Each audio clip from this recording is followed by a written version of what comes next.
The Sad Shepherd by William Butler Yeats. Shepherd that cries from the first cuckoo of the year, I wished before it ceased.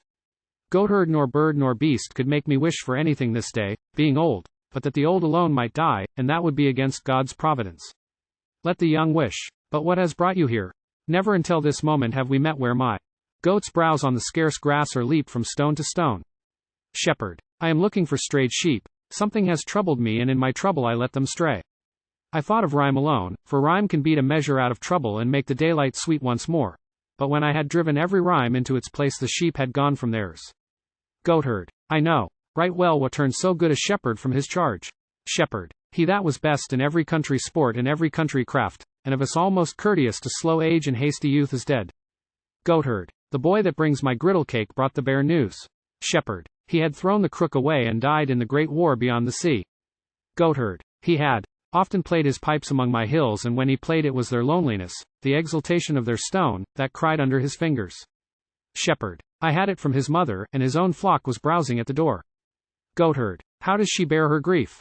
There is not a shepherd but grows more gentle when he speaks her name, remembering kindness done, and how can I, that found when I had neither goat nor grazing, knew welcome and old wisdom at her fire till winter blasts were gone, but speak of her even before his children and his wife.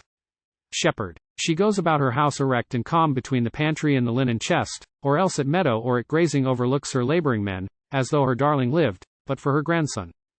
Now, there is no change but such as I have seen upon her face watching our shepherd sports at harvest time when her son's turn was over. Goatherd. Sing your song. I too have rhymed my reveries, but youth is hot to show whatever it has found, and till that's done can neither work nor wait.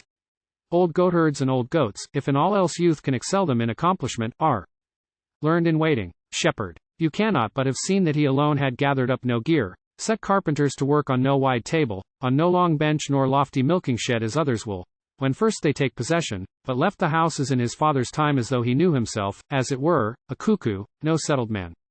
And now that he is gone, there's nothing of him left but half a score of sorrowful, austere, sweet, lofty pipe tunes.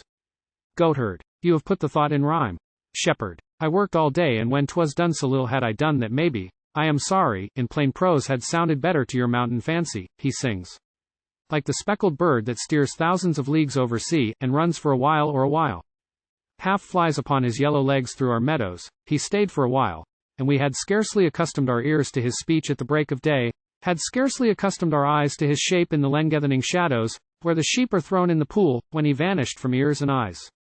I had wished a dear thing on that day I heard him first, but man is a fool.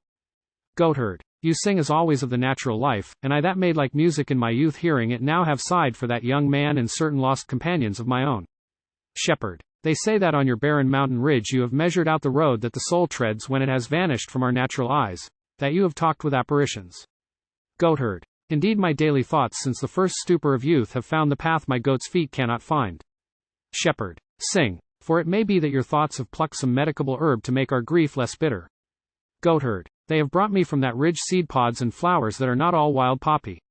Sings. He grows younger every second that were all his birthdays reckoned much too solemn seemed, because of what he had dreamed, or the ambitions that he served, much too solemn and reserved. Jaunting, journeying to his own dayspring, he unpacks the loaded pern of all 'twas pain or joy to learn, of all that he had made. The outrageous war shall fade. At some old winding whitethorn root he'll practice on the shepherd's flute, or on the close-cropped grass court his shepherd lass, or run where lads reform our daytime till that is their long shouting playtime. Knowledge he shall unwind through victories of the mind, till, clambering at the cradle side, he dreams himself his mother's pride, all knowledge lost in trance of sweeter ignorance. Shepherd. When I have shut these ewes and this old ram into the fold, we'll to the woods and there cut out our rhymes on strips of new torn bark, but put no name and leave them at her door. To know the mountain and the valley grieve may be a quiet thought to wife and mother, and children when they spring up shoulder high.